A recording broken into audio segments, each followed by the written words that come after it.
ఏలూరు జిల్లా జంగారెడ్డిగూడెం మండలం లక్కవరంలో పారిశుద్ధ్యం పూర్తిగా పడకేసింది. ఎస్టీ కాలనీ పరిస్థితి రోడ్లపై రోడ్డు కాదు, ముళ్ల పొదలే దర్శనమిస్తున్నాయి. డ్రైనేజీ ఎక్కడుందో వెతికినా కనిపించడం లేదు. దీంతో పాముల భయంతో కాలనీవాసులు వణికిపోతున్నారు. లక్కవరం ఎస్టీ కాలనీలోకి అడుగు పెట్టాలంటేనే భయం. ఎందుకంటే రోడ్లన్నీ పిచ్చి మొక్కలు, ముళ్ల పొదలతో నిండిపోయి సీసీ రోడ్లు వేసి సంవత్సరాలు అయినట్లుంది. కానీ ఇప్పుడు ఆ రోడ్లు ఎక్కడున్నాయో కూడా తెలియని పరిస్థితి.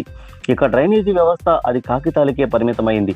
మురుగునీరు పోవడానికి దారి లేక రోడ్లపైనే నిలిచి దుర్గంధం ఎదజల్లుతుంది.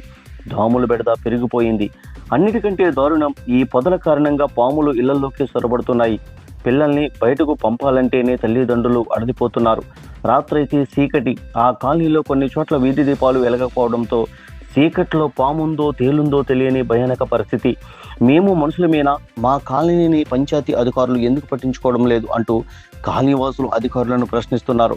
ఇప్పటికైనా అధికారులు కళ్ళు తెరవాలని, వెంటనే రోడ్లపై పిచ్చి మొక్కలను తొలగించి డ్రైనేజీని బాగు చేసి సీసీ రోడ్లు, స్ట్రీట్ లైట్లు ఏర్పాటు చేయాలని ఎస్టీ కాలనీవాసులు వేడుకుంటున్నారు.